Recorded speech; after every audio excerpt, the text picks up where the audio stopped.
Stephen Colbert gave a hilarious commencement speech at Wake Forest University. And just like the expected future host of The Late Show, he did not disappoint.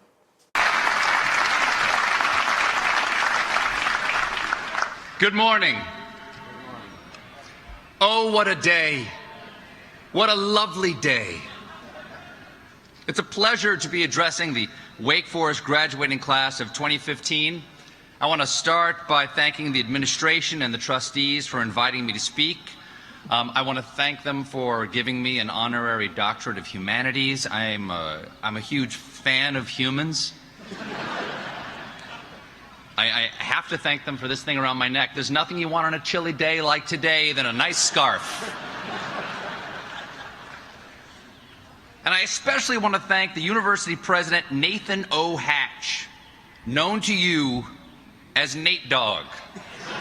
Natty O, the Hatchet, Hatch Adams, Senator Orrin Hatch, Angel Dust.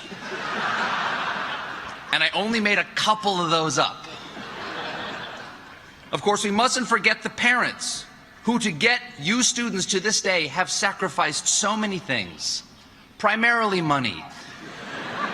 I'm sure there are other things they've sacrificed, but I'm going to guess that money's the one they bring up most often. Most importantly, congratulations to you, the class of 2015.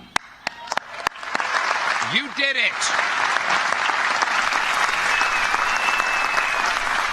And you look amazing.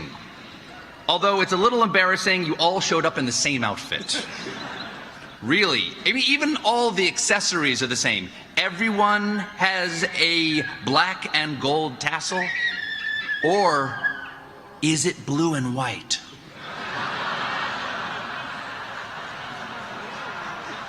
Grandparents, just know this was the issue that divided a generation. You had the Vietnam War. Your grandchildren had an ambiguously colored Tumblr post. I'm so proud to be your commencement speaker today, because I know that I am following in some impressive footsteps. Last year, you heard from New York Times executive editor Jill Abramson, who unfortunately lost her job just 5 days before her speech. Is there something you know about my new job that I don't? Please, just tell me. I really need that money. I have kids in college. Of course, for you grads, the future is a dark chasm of yawning uncertainty. But don't worry. You don't have to face the future for like 2 hours. First brunch, then yawning uncertainty. But for now, you are still nestled in the beautiful, comforting bosom of Wake Forest. You know, there's an interesting story about how this institution came to be. The father of Wake Forest, Samuel Waite, was trying to raise money for a different school, but during his travels, his horse ran off, and he became stranded nearby. So the locals asked him to lead their new university. It was a simpler time. Back then, they just handed out universities to whoever's horse had run off most recently. This man has no control over his animals. Surely he has something to teach us all. Of course, Wake Forest, or WACFO, as I've been asked by Provost Kirsch not to call it,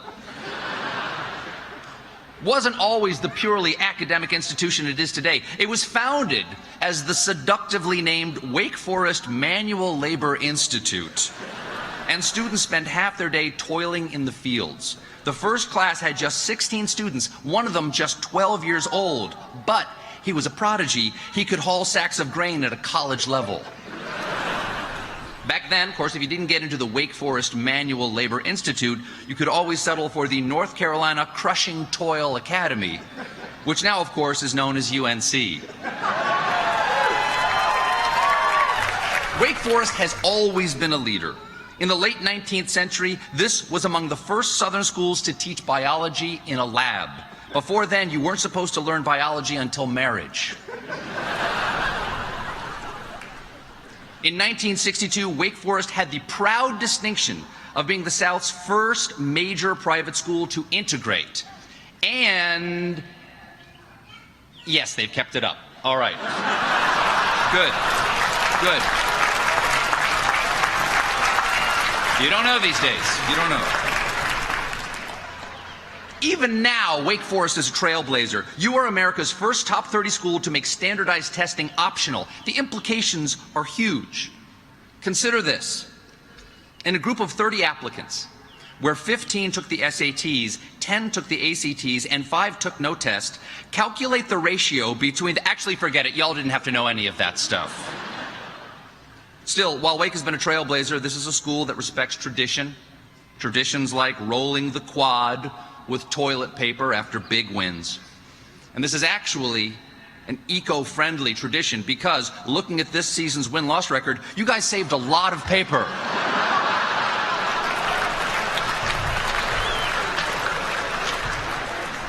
Let me win you back. Duke sucks.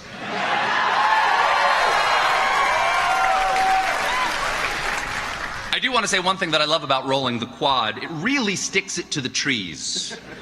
I mean, covering a tree with the processed pulp of its relatives, that sends a harsh message. That's like throwing wallets at an alligator or flinging piano keys at an elephant. Speaking of the quad, streaking. Is anyone here naked under their robes? No? Just me. Okay.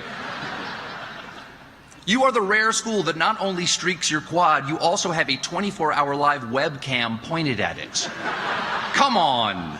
Naked on a webcam, really? You young people know that's wrong. Those are the kind of pictures you're supposed to Snapchat to each other. You people also have campus traditions that are people. I want to give a shout out to Mr. Dean Shore, the university barber. Is he right there? There he is. Dean actually contacted me first by sending me a Facebook request the minute my plane landed. He's a friend to so many students and a real throwback to a simpler time because when your biggest local celebrity is a barber, you're basically a medieval village. But of all the local celebrities, none is more famous than your mascot, the Demon Deacon. Everybody loves the Deacon. When he rides out on his motorcycle during basketball games, the crowd erupts with a madness that can come only from the passion of true fans or from inhaling motorcycle fumes in an enclosed space. Clearly, Wake Forest has come a long way since it was a labor school founded by a horseless drifter. But as great as Wake Forest is, Wake is your past now. It is my responsibility as a commencement speaker to prepare you for what awaits you in the future. Here it is. No one has any idea what's going to happen. Not even Elon Musk. That's why he's building those rockets. He wants a plan B on another world. But whatever happens, I think it's entirely appropriate that I'm the one talking to you right now. Because I just spent many years learning to do one thing really well. I got so comfortable with that place, that role, those responsibilities, that it came to define how I saw myself. But now that part of my life is over. It's time to say goodbye to the person we've become. We've worked so hard to perfect and to make some crucial decisions in becoming who we're going to be. For me, I'll have to figure out how to do an hour-long show every night. And you, at some point, will have to sleep. I am told the Adderall wears off eventually. Good luck. But this uncertainty is not new to your generation. The future is always uncertain. The only thing we can sure will happen in 2016 is that we'll elect a new president. And that between now and then, about this many people will run as the Republican nominee. Yes, you are graduating into an election year, which is a technical term for 2 years before an election. A lot of candidates will be vying for your attention, and you will perform the ultimate civic duty, deciding for whom you will swipe left and for whom you will swipe right. Because I think we're voting on Tinder now. At least the Republicans are. Democrats might be voting on Grindr. I don't know. And with all these people appealing to you, you're going to have to learn pretty damn quick how to tell the difference between hype and substance. So to keep folks from selling you things and ideas that aren't true, you will need a well-calibrated BS detector. And luckily, I'm selling them today. For the low, low price of just $89.95, order now and I'll include an anti-flim-flam travel case. That's Stephen Colbert's BS detector. If you buy it, that means you needed it. And if there's one thing you need even more, it's your own set of standards. It may seem counterintuitive now, but once you leave here, you may miss being graded on all your work. Because when you're out of school, there are no objective criteria for achievement anymore. People my age will sometimes say to you, hey, that work you did, that thing you said, that cause you championed, it's not good. Well, having your own standards will help you weather moments like that. Having your own standards allows you to perceive success where others may see failure. I'm reminded of one famous inventor who was ridiculed for his dream. But flash forward 15 years to today, and do we or do we not now all ride Segways to work? We do not, but they are featured prominently in the movie Paul Blart Mall Cop. And that's good too. Here's another example. Over the years, I have given my work a lot of thought.